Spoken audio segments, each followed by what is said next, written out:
Good morning, everybody. I'm very appreciative to be here. I want to thank Chris for inviting me out and Tina for organizing this event. It's a pleasure to be here. I haven't seen this much rain in quite a while, actually. I live in Santa Fe, New Mexico, and I'm going to give you a talk this morning about my journey and the journey of the QUIVIRA Coalition, which is a nonprofit that I started, and by extension, ranching in grasslands and forage issues out west. And a lot of it, I think, will resonate with you here, particularly towards the end. We talk about some stuff we got into at the end of kind of my tenure there related to carbon and soils and grasses. So I wanted to take you on a little journey, and we'll have some time at the end to answer questions, I hope. And again, thank you for letting me be here today. So my journey starts, as I said before, I started a nonprofit organization in Santa Fe, New Mexico called the QUIVIRA Coalition.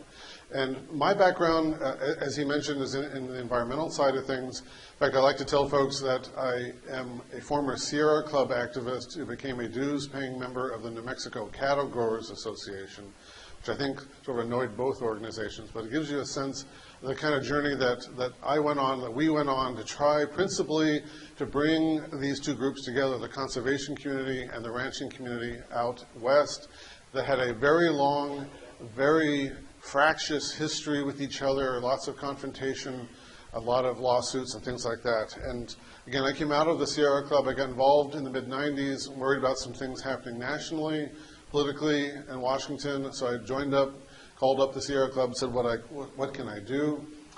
They put me to work on kind of classic environmental things, mining, things like that. In the process of doing that work, I met a rancher. And I hadn't given ranching a lot of thought. My background was in archaeology, conservation, kind of classic sorts of things. So if I ever thought about cattle, I thought about it negatively, right? So cows overgrazing the western landscape. It wasn't until I met Jim Winder, who's a rancher in southern New Mexico, that I began to understand that there was another side of this. We ended up forming this nonprofit called the QUIVIRA Coalition in Santa Fe, New Mexico. And this is sort of literally where we wanted to start. We wanted to start over at the level of soil, grass, and water. Our first workshops were just little groups of people kind of willing to have these conversations together. And then it grew over time, and I'll get to at the end of this talk, I'll explain this image to you. It grew over time to incorporate all these different things going on in the landscape, things we would call regenerative agriculture today, ecological agriculture, sustainable management of landscapes. But at the beginning, it was just a way of trying to find some common ground between the agricultural community and the conservation community when there was none in the 90s when I got started. QUIVIRA is an old Spanish colonial term. It literally meant unknown territory on the maps, the old Spanish maps of the Southwest. I liked that because I felt like we were heading off into this unknown land where ranchers and conservationists could theoretically find this mythical landscape where we could work together.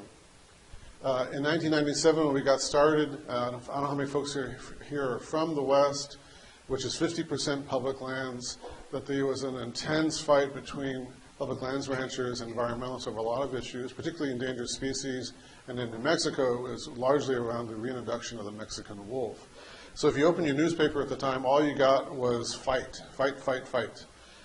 We decided that when I met Jim, the rancher, we decided that we wanted to try to find a third way, kind of outside that continuum of argument, where we could find this kind of common ground and work together. And we were surprised by the media reaction almost immediately. Maybe a little bit of contrast to today's tenor. I can go into that a little bit later. But back then, really seemed to be a hunger to try to find some common ground between these groups that were just brawling with each other constantly. We as an organization, I as the founder, decided the place to start this conversation was on the ground. I mean, like to think of ourselves as the sort of the ultimate grassroots organization because we wanted to start over at the grass and the roots of these landscapes. So we took tours to well-managed ranches. A lot of people showed up.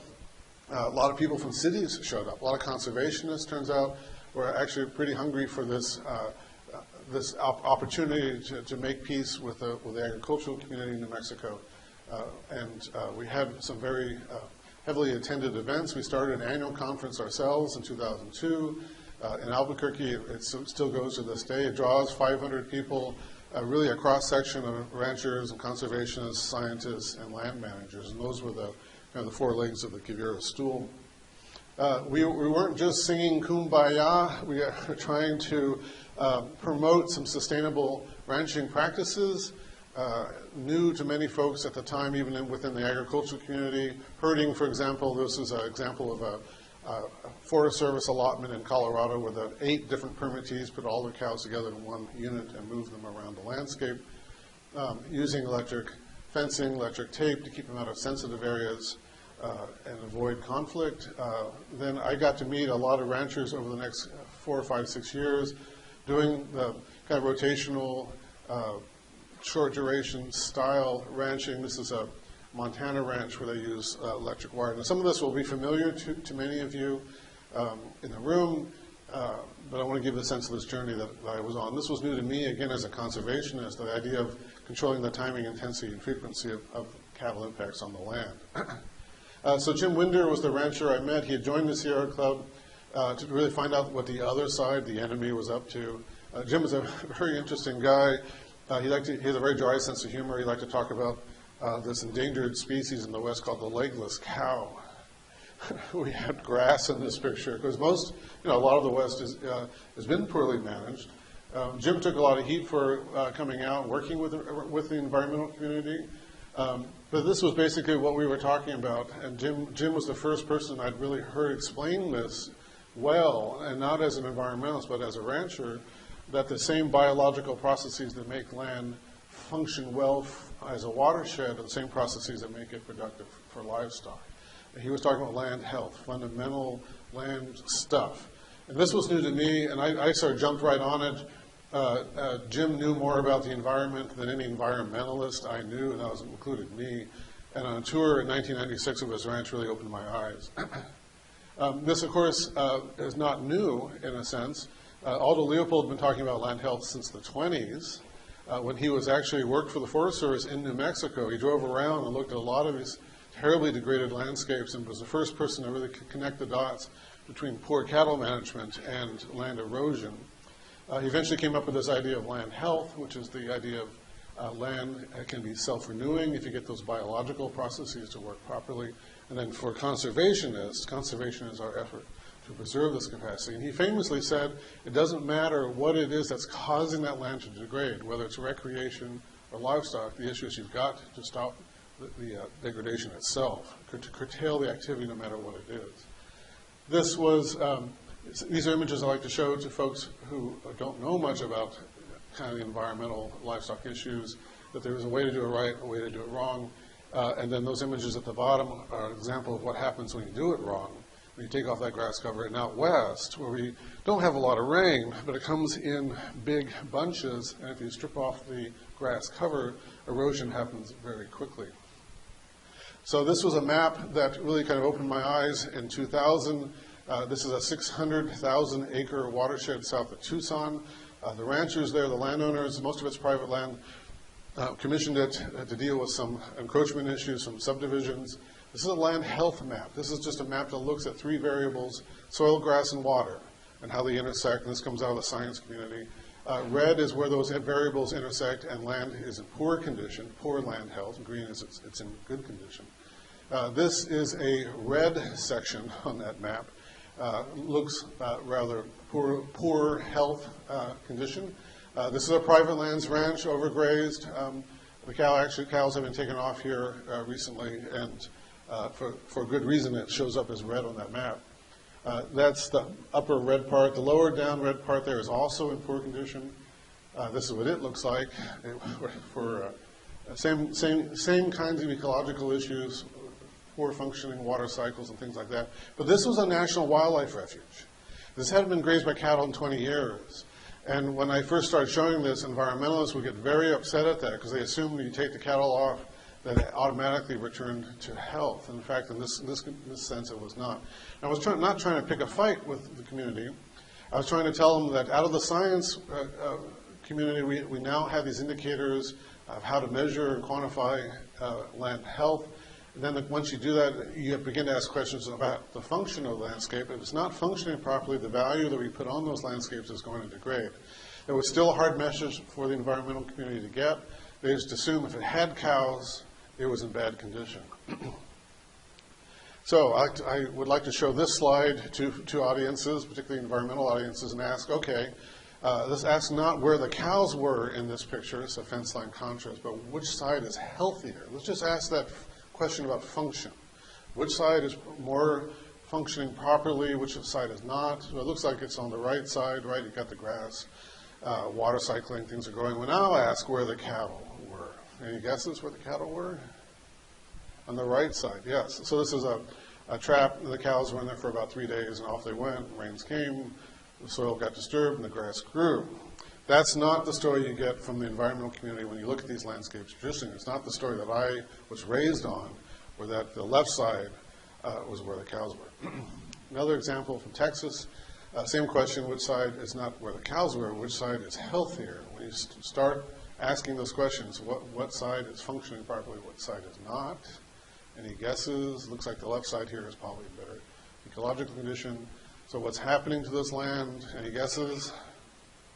So the right landscape is CRP. It's been out of production for probably 40 years. It just had gone gray. It just wasn't cycling anything at this point. So the question is, again, not where the cows were. Is it a good cow versus bad cow? The question is, what's healthy? Why is it healthy, and what can we do to restore it to a good ecological condition? So it's kind of a long way of explaining that we came up with this idea of the new ranch. What Jim was doing, other ranches like him, and these were kind of the basic principles. Grazing is a natural process. Disturbance is a critical part of these ecosystems.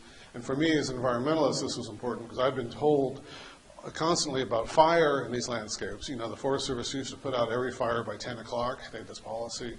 And then they realized that fire was part of the natural cycle and needed to reintroduce it. Grazing was going through the same process. Instead of grazing being bad all the time, they understood that grazing animals, herbivores that ate and moved, were part of a disturbance regime in these systems. And finally, the key to good management was time, intensity, and frequency. So we put out a book in 2001. It was actually pretty new at the time, a novel idea that this is the science behind the new ranch. There was good science supporting all these different principles at a time when we're still pointing fingers at each other and accusing each other of the environmental community still was having a hard time with the ranch community. So we put out this book, and I'm going to come back to this a little bit later as kind of the first step to rethinking these landscapes. I'm going to take a little diversion here just for a second and talk about the radical center. QUIVIRA was founded in the idea that we have more in common than in difference. Once you sort of got below the political level, when you got down to the level of grass and soil and water, that ranchers and conservationists and city folks, everyone else had stuff in common. If we can kind of jettison our political positions for a moment. We called it the radical center, a term invented by a rancher, Southern Arizona. It's a kind of a pragmatic, practical place where we come together to solve problems. This little diagram I made some years ago, the idea being that that there are scientists in one corner, ranchers in one corner, and kind of conservation in the other corner. If you get out of those corners and work together, this enlarges the center, radical center where things can happen. You don't need to be a Republican or a Democrat to build a house. You can get together and build a house, right? You have the tools. It's the same idea on the landscapes. Very liberal people could work very, very well with very conservative people on these kinds of land-based projects. And this worked well. This brought a lot of different people together. It defused that crisis at the time. We ended up writing this statement. We wrote this statement in 2003 to try to end the grazing wars out west, that the ranching community accepted a higher standard of performance, the environmental community worked constructively with rural people, that the federal and state land managers actually did something rather than just defend procedure, and that the science community gave us more information. And we took some heat for this because, again, it asked people to get out of their boxes, get out of their comfort zones, be less tribal with each other, and try to understand how we work together. And I bring this all up because, number one, it worked pretty well, I thought, at the time. And I bring it up because I think today, in this political culture that we have in this country, we need more radical centrism than ever before. Our radical center was, I like to think, largely fact-based. we had a lot of science, a lot of ranching stuff going on, and today we seem to have a culture that doesn't value facts quite as much as it used to, and it worries me and it concerns me. And I just want to throw this out as something that worked, it still works where we are, and I think we need more radical center type efforts today. So in 2001, we met this man. His name is Bill Zeedyk. Bill is a retired Forest Service biologist who reinvented himself as a riparian restoration specialist. This is on a ranch in New Mexico. And Bill had a different way of looking at these landscapes, and it ended up being very similar to the way the ranchers were looking at these landscapes. Bill was asking questions about erosion and function from a water perspective, and here's an example of the issues. Anybody take a guess as to what this is? This is on that ranch. It's not a riparian area. It's not a creek. It's something historical. Any guesses? It's an old ranch road. It's an old ranch road that caught the creek and down it went. New Mexico has very friable soils, easily erodible soils. You take the grass cover off, down it goes. And this is the image that really kind of changed my perspective. So this is at the boundary between public and private land on that ranch. That's about 10 feet above my head, that fence. And I asked the rancher when I saw this, we were walking up that creek that you just saw, came to this, and I asked the rancher, what's going on here? And he said, in 1937, those fence posts sat on the ground. And I knew there was erosion, but if you kind of block the top half of that picture, you say, well, yeah, we got eroded landscapes. But I didn't, until I saw this image, I didn't realize how much erosion had taken place in only 70 or 80 years. I asked the NRCS agent who was there at the time how much of the rest of New Mexico was in this condition, and he said most of the state. So we have this problem. This is the way things are in New Mexico and out west. So Bill came up with some solutions to this. Bill knew this through his work in the Forest Service. He's a turkey hunter. He's very concerned about the loss of turkey habitat. So he came up with really an amazing strategy to fix these landscapes that's really taken off. This is the eroded channel here. Do this. Oops. Yeah, I knew I was going to do that. Hit the wrong button. And so he calls them adobe tubes. When water, in these soils, when water begins to cut down through these landscapes, it straightens up and cuts down faster. That's why he calls them adobe tubes. And what Bill has done is come up with a strategy to re-meander these systems, to use small flood events to get that sinuosity back in the streams that nature will do over time, but it'll take a lot of time to do it, and Bill's trying to speed this process up.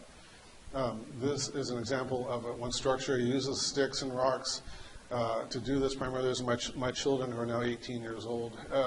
They're behind a little sandbar created by this, by turning this creek just a little bit. Bill likes to tell folks, don't do this at home.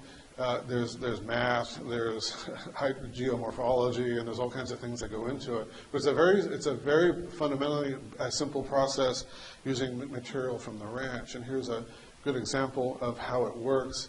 You can see the creek used to cut into right here, and then he puts this structure right here at a key spot, and he's turned the creek already away from this thing with one small flood event. He calls it induced meandering. He's inducing meandering using bioengineering principles. And again, like the ranchers, what he's doing here is he's using nature. He calls it letting the water do the work. The ranchers talk about the way they graze in nature's image, using natural principles here to heal these landscapes. And this is how it works in principle. Here's the adobe tube right here, and then he puts these structures in here to redirect the flow, and over time the system gets sinuous again with small flood events. And when Bill first started this, he actually had to go to Mexico to give it a try because the bureaucracy here would not allow him to do this. So he worked out kind of the math and things, came back. The Army Corps of Engineers, which controls the permitting process, said no to him. No, you can't fix erosion by causing more erosion because he's depositing silt downstream. And now today, 2016, it's yes to everything he does because they know it works. And again, it's a very simple process in the sense that it uses only rocks and sticks and some grass, and so we don't pour cement. There's no riprap. There's none of that sort of stuff. If you don't need to use yellow machines, that's a good thing too. And here's an example of how it works. I got a grant from the EPA, Clean Water Act funding, way back when they used to have more funding for this, to work in this creek, which is in northern New Mexico on the Forest Service land, highly degraded. This is what it looked like in the 80s before the Forest Service was granted this piece of property. Those are logging roads. There's a gold mining district, and it had 6,000 head of cattle here. About every Old West sin you can think of was visited upon this landscape, which is probably why Pennzoil donated it to the Forest Service for a tax break in 1981. The Forest Service, to its credit, realized that it had a lot of work to do here to fix this landscape back up. Started with a herd of cattle. It asked the ranchers to group up their cows and move them as a herd. And then, since then, it's been recovering slowly. It's habitat for Rio Grande cutthroat trout, which is New Mexico state fish, on the way probably to be listed on the Endangered Species Act.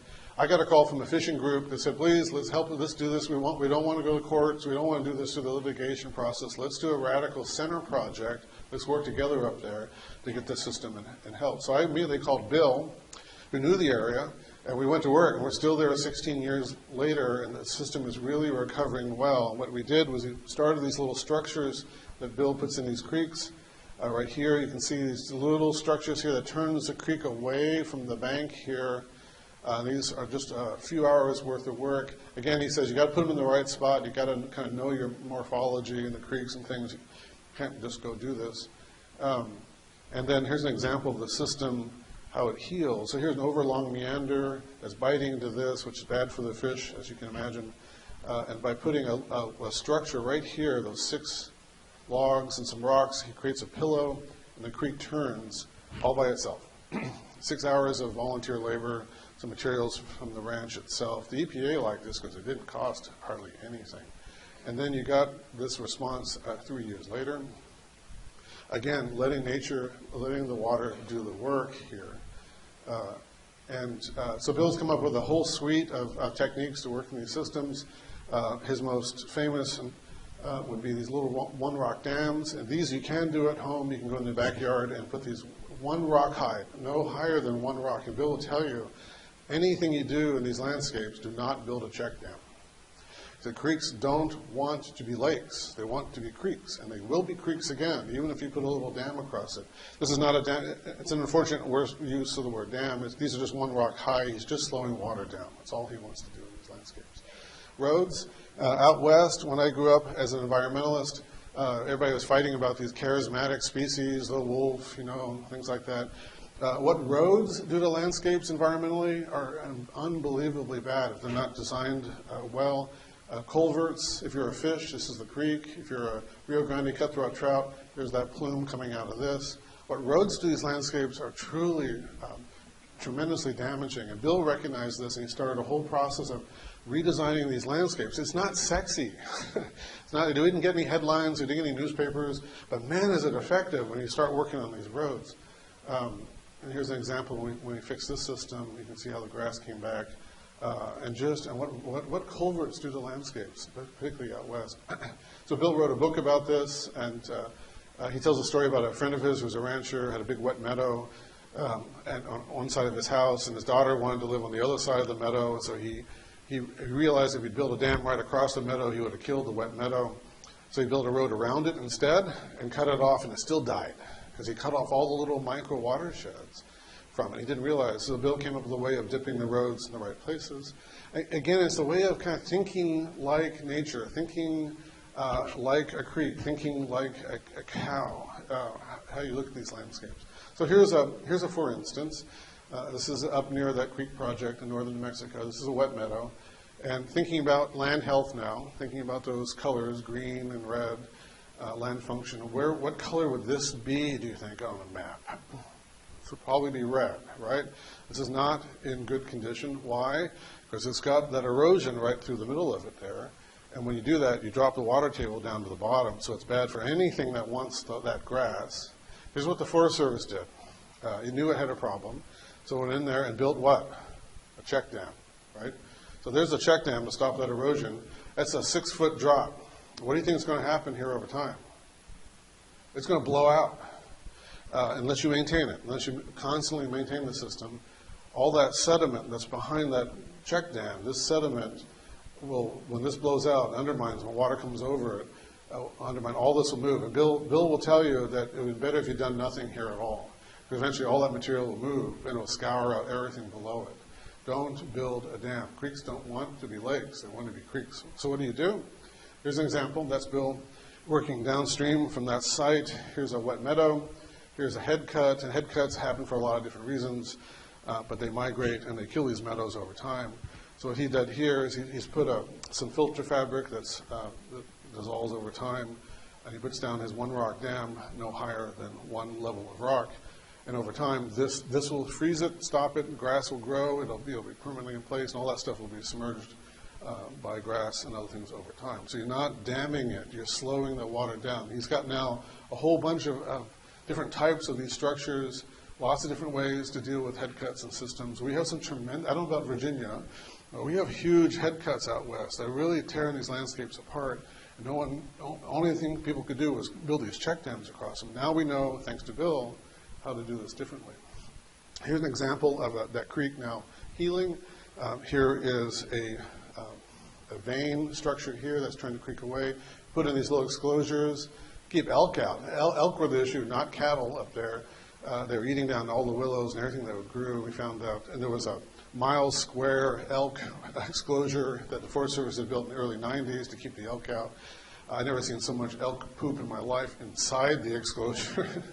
And what Bill said, look, it's too big. Let's build these kind of postage stamp size exclosures around the plants that we desire. The elk will not jump in there. They are too nervous about these smaller landscapes. So we built hundreds of these structures over the time, and they all worked really, really well. Elk don't read the instructions. I mean, that's, cows are domesticated. You can tell them what to do. If you group them up and move them, keep them away from things, they will follow your orders. Wild animals, of course, don't do that. So here's another project on private land on the eastern side of New Mexico. This was the landowner came to me in 2004, and she was inheriting the farm from her father. Her father had gotten frustrated with the condition of the land. There was a big river that runs through it. This was not dumps. These are not tired. He's trying to stop erosion. The river was cutting down. He was losing his farmland. He was losing access to his water because it was dropping. In a panic, he did all these different things, and he eventually just dammed it. And he literally got out his bulldozer and dammed the river out of frustration. And you can imagine how the state bureaucrats responded to that, right? I mean, you cannot dam a river. You just can't do it. Well, he did it, and then got in trouble for it. So she came to us and said, what do I do? So we ended up embarking on a long project guided by Bill Zeedyke to restore ecological health to the system and save the farm at the same time. We started by taking out the dam and re-meandering the creek. He had channelized it. In his effort to save his farm, he channelized the river. And of course, when you channelize it, it just goes down and creates more problems. Bill thinks differently. He re-meandered the system, slowed it all down, created all this extra channel length here. And also we did a lot of work on the uplands. We built all these little structures on the side channels just to slow water, these all one rock dams. And we had this response just 5 or 6 years later. Here's the farm right here. Here was the erosion. Now with one structure right there, that was all 6 sticks and some grass, some rocks. He turned the creek away from it. Here's the creek going down here. Here's the vegetative response. We did not plant any of that. It's all voluntary. It all comes back, even dry in New Mexico. And you can see the response here, and you can see the response here, back when it used to rain a little more than it does now. But look at all that vegetative response. It used to just be a bare channel. Here's one of those structures on the side. And again, my point is that Bill looked at this landscape. He thought like a creek. He had these techniques that he's developed in order to re-meander, re-stimulate, and restore these systems without a lot of heavy-handed human stuff. These are volunteer projects with some money and relatively affordable. These structures, we figured out these structures cost like $600 basically to make, and you get all this kind of response. And this farm was saved. The The father, interesting, never bought into this. He refused to think this way. He thought his daughter was up to some no good environmental stuff, and he retired. He said, I'm not going to, and then later, much later, he came around to it. So Bill has written a book about this. If folks are interested, we published it. It was picked up by Chelsea Green Press. If you want to know anything about this, 250-page manual on how to induce meandering. I'm going to come back to this book in a second as well. Thirdly, we got involved in a grass bank, and in the western system, a lot of ranching, public lands ranching is on allotments. There was a conservationist, a mentor of mine, Bill DuBuis, on the right there, talked an environmental group, the Conservation Fund, into buying the allotment, the permit for the allotment, 37,000 acres Forest Service allotment near Santa Fe. That's it there. And instead of stocking it with his own cows, and Bill didn't have any cows, he offered it to the ranchers in northern New Mexico, primarily the Hispanic cooperative grazing associations, for ecological restoration purposes. Northern New Mexico, I don't know about out here, our forests are overgrown, they're very thick, lots of small trees, a lot of fire suppression over the decades, created huge problems. Bill was a kind of a forest person.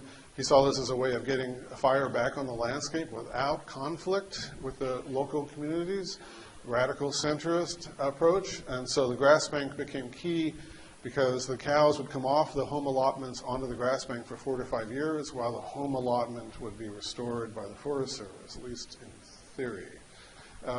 But the cows did come on the grass bank. We took it over in 2004 as an organization from Bill. First thing we did was make a land health map. Is it healthy? Is it not healthy? What do we do to get these landscapes back into shape?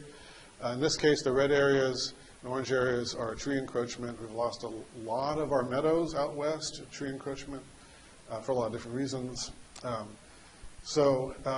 Then the question becomes, when you know your land is not healthy, it's not functioning properly, you want a value from it, in this case, livestock production and ecological restoration. The toolbox is pretty small, right? You can use animals, you can use fire, you can use mechanical treatment, or some combination thereof. And this is partly what the environmental community still doesn't understand. You can't just walk away from these landscapes. And when you walk away from them, they go a certain direction, probably a direction you don't want them to go. You've got actually to steward these landscapes. Steward them well, not just walk away from them. To make a long story short, the grass bank itself, there were about 12 of them across the West at one point, struggled and eventually failed. If you want to know more about that, I can talk about later, a number of different reasons. It didn't have a great economic model. A board member of mine, a rancher, when we took it over, said, Courtney, this has all the costs of a ranch and no income. So I said, well, we're a nonprofit. I said, okay, well, good luck. To make a long story short, we ended up starting a cow herd of our own, partly to get that income that I was just talking about. So we worked with a rancher, brought in a herd, and ran it on the permit. To make a long story short, this is how we got into food production. We, as an organization, me as an environmentalist, this is how I got to be a dues-paying member of the New Mexico Cattle Growers Association. We became ranchers.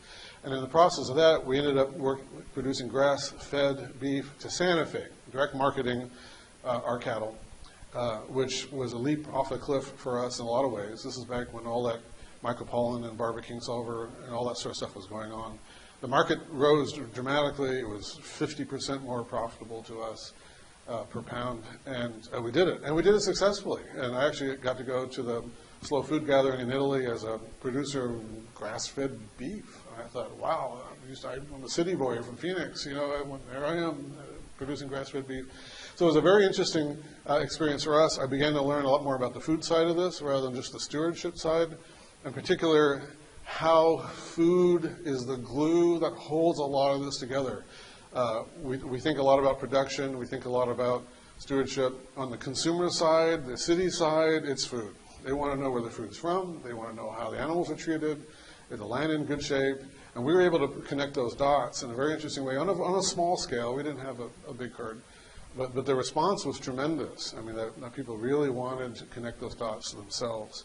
And I began to learn that really food is the way to kind of pull all these things together. Okay, so I'm going to come back to all of this in just a second. So this is my journey from city boy to environmentalist to cattle rancher. My journey took a little bit of a turn 2007, 2008 when I became concerned about some larger issues going on in the world. That's the Hurricane Katrina. We actually changed our mission statement as an organization to include the word resilience. How do you build resilience in these landscapes? How do you make them sustainable and resilient and regenerative over time for all these different challenges that are coming down the road, including climate change? And so we sort of waded into this issues of drought and water management and food production in that context. And a lot of it really changed my perspective when I got this publication in the mail sent to me by a friend, 2009. And this is what we'd been doing at QUIVIRA. We'd been thinking about food and land use first, Bill Zedike and the ranchers, and then food through our own activities, kind of pulling all those different dots together. And this publication said there's a connection to climate through all of this. And I said, well, what are you talking about? And so then I read this inside the cover, that more than 30% of all greenhouse gases come from the land use sector, but it's what's in orange that's important, that only terrestrial carbon sequestration offers the possibility of large-scale removal of greenhouse gases. Again, I thought, well, what is this about? I hadn't given this any thought at all. And, what are they talking about? So this is what they said. Who could do that? How do you sequester atmospheric carbon in soils? And so here there are 5 strategies in this book. One being enriching soil carbon. Just how do you enrich soil carbon? Most of you know what that means. Farming of perennials. Okay. Climate-friendly livestock production, which is what we've been working with these ranchers.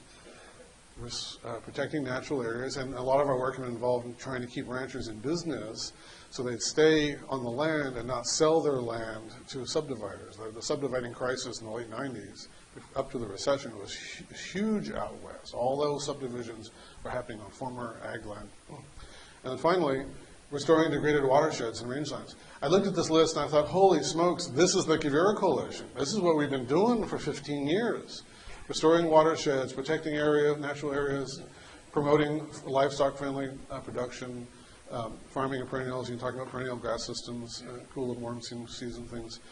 So I said, wow, we're doing these things anyway. And I didn't even realize there was a climate connection. So then I wrote a grant to a foundation to ask the question, if you combine the new ranch with Bill Zedike's restoration activities with local food production, would it be carbon friendly or carbon neutral? I mean, I didn't know. I was just guessing. If this was about green plants and the carbon cycle, then we were already doing some of this. And we got the grant, and this is how I got to this picture that I started this talk off with. I sat down one day in 2010 and said, what is every regenerative, sustainable, renewable practice that I can think of? This is, again, in a Western context. From cattle management, herding over here, to creek restoration, to organic farming, to farmers markets, to biology and solar energy, and all the things I could think of. Put them on one map. Moving from wild to cultivated, no land ownership issues here. I took out all the fences. Let's just ask, sort of theoretically, how would this landscape look? Excuse me. And what would be on it, including hiking and bird watching. It's not just about production. It's about all these different values in this landscape. But they all had to have a carbon link. And the carbon link was that they all sat on soil, right, no matter what it is. And in that soil was this carbon that was being processed from the sky. And so we ended up making this graph, which I've used a lot, just kind of looking at the carbon cycle. Again, probably familiar to most of you in this room, not familiar to many other people. Looking at photosynthesis and carbon going down through the system into the soil, and animal waste kind of going round and round. And the Earth has 2 carbon cycles, the very, very slow carbon cycle, which is rain falling out of the sky, or carbonic acid going in the oceans, and then kind of going up through volcanic activity, regulating the carbon. And then this fast carbon cycle, which is photosynthesis, right? So CO2 goes into plants, and the sea is broken off and goes into the soil. The problem, of course, is that we have this here. We're digging up fossil fuels, burning it, adding carbon to the carbon cycle, and then the Earth is trying to process that in the irregular order of doing things. CO2 does not degrade. It sits up there until it cycles, and that's the problem. That's the basic problem. It sits up there until it cycles. What if we improve the cycle? And that was the question that book asked. It said, what if we improved the carbon cycle in grasslands around the world and actually sped up that process? So I looked into it, and this is the real world example of that graphic. There's your carbon cycle right there on a Vermont farm. So I dug into this. We had our annual conference focused on what we call the Carbon Ranch. It wasn't about climate. It was about the carbon cycle. It was about how do you increase productivity? How do you get more forage out of these landscapes by better stewardship? And then how do you measure it? This is John Wick, who piloted a really amazing project in California called the Marine Carbon Project, talking to some Chinese scientists. And what they were doing is using compost. They put compost on a little thin layer of compost on these rangelands, and then scientifically measured the response, because microbes in the soil will respire CO2 as they eat carbon and other things. And so there's a cycle there. You want more sequestration than respiration. So he wanted to know if he could do that with cattle and compost. And the answer was yes. This was hard science out of UC Berkeley. And this was a big deal at the time, that this wasn't just pie in the sky. Then I began to think that, okay, if we're increasing carbon storage in soils, pulling it out of the atmosphere, and they did the math, the soil scientists did the math, and they actually could wave a magic wand across rangelands across the world, increase soil carbon storage by just a little bit, like 1% to 2%, you could actually suck up all the excess CO2 in the atmosphere, theoretically, according to the math. So I looked at my favorite rancher in New Mexico, Tom and Mimi Sidwell. Fabulous rancher has turned this degraded landscape back into a grass-covered landscape through holistic management. You knew they were sequestering more carbon than when they bought the ranch. You just knew it. They didn't care. They didn't measure it. That wasn't important to them. They were producing grass-fed beef. But I knew that they were carbon ranchers. And I knew the other ones like them were doing this. So I found more examples. This is Doran Cox, who's a farmer in New Hampshire. He calls himself a carbon farmer. Everything he does, he thinks about the carbon cycle and pulling carbon down into his little farm. He has a biodiesel facility. He grows his own energy, canola, mostly sunflowers. So they try his farm is carbon neutral, or almost carbon neutral. He actually did a PhD where he spread out ash on things. And he's a former, he grew up on a farm, he left it, he was told there's no future in farming by all his friends, so he went into Wall Street, and then he went into tech, and then he came back to the farm. And when he came back to the farm, he brought with him all those systems thinking, a way of kind of looking at these landscapes. He has this great quote. He says, farming is not rocket science, it's more complicated than that. And what he does is that he looks at his farm now through this carbon lens, and so he does all of these measurements. He uses his infrared little balloons that he flies and takes pictures downwards, trying to get a sense of the carbon content. What is he doing to the landscape to improve it? Not just growing organically. His parents were kind of back to the lander, organic farmers. He's the next generation. He's using the power of computing and the internet. He started a group called Farm Hack. Folks know Farm Hack. It's an online community. All his neighboring farms work together with him. He's starting a grain cooperative in New Hampshire to bring grain agriculture back. But it's all been kind of done through the internet where they can compute all this stuff. So it's a very interesting way of bringing technology plus farming plus concern about the climate together.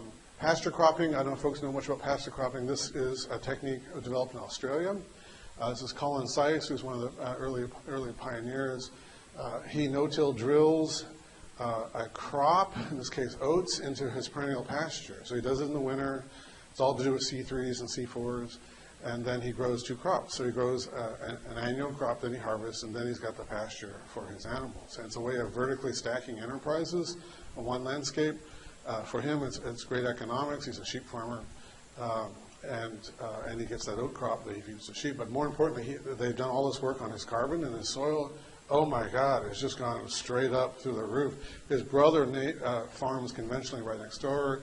As Colin says, he's a good sport, so the scientists are allowed on his farm, and they compare the two of them. It's unbelievable. His father, his neighbor has depleted content on soil. And so these are examples of cool carbon things going on in the world. And again, they're using nature's ideas. I like to tell folks nature has the best ideas, not us.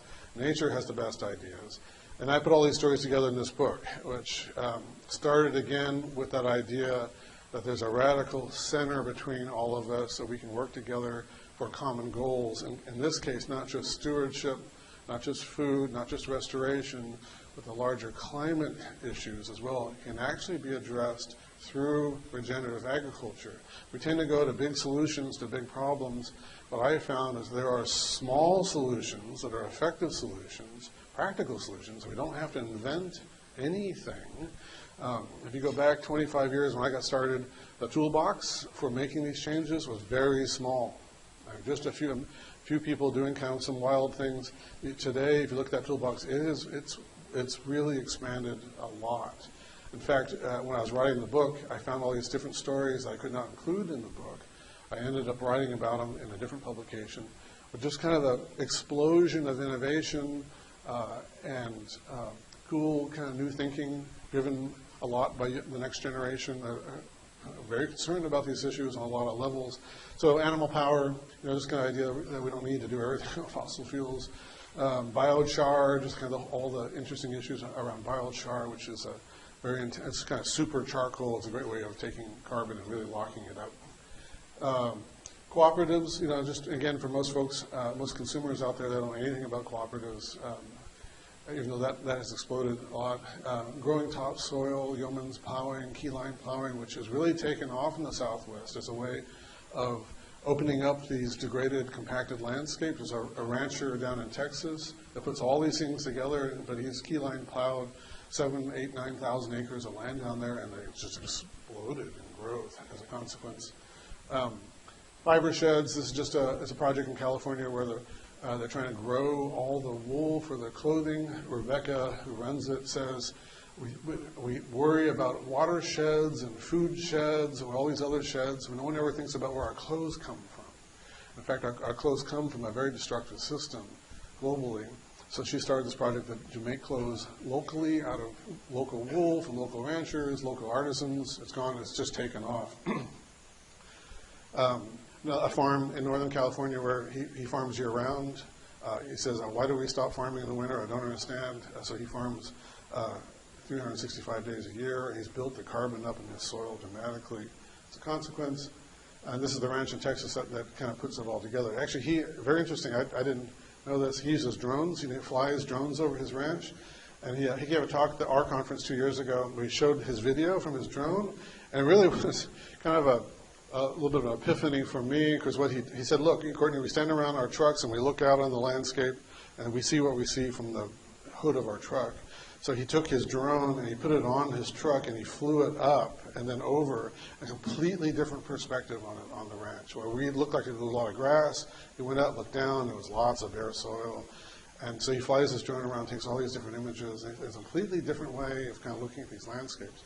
Maybe not news to you, but it's certainly news to a lot of other folks. And it just shows the power of looking at the same place from a different perspective. And that's what I got from him. So I put all these together in another publication called 2% Solutions for the Planet. Again, the idea being that we can actually solve these problems already, and for 2%, so 2% of the population, farmers and ranchers, 2% more carbon in soils, that's all you need to do. For 2% of, I don't know, the GDP. It's not a lot of money. It doesn't take a lot of money to get a lot of bang for the buck in a carbon perspective done by 2% of the population. And so we don't need to go to global treaties. I don't think we need to go to a big geotech, this is and that's. This can be done at this scale, the watershed scale, the local scale, the food scale, and it's all been figured out. We don't have to wait for MIT or Stanford to come through with the solutions. This stuff's already in place. And there's lots of people who want to do it.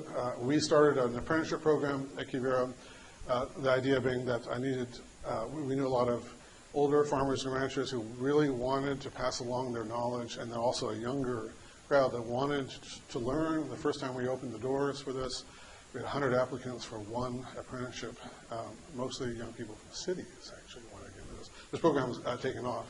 There are lots of teachers, lots of learners out there. It's a matter of, and now a lot of knowledge. It's just a matter of kind of connecting those dots wherever you are.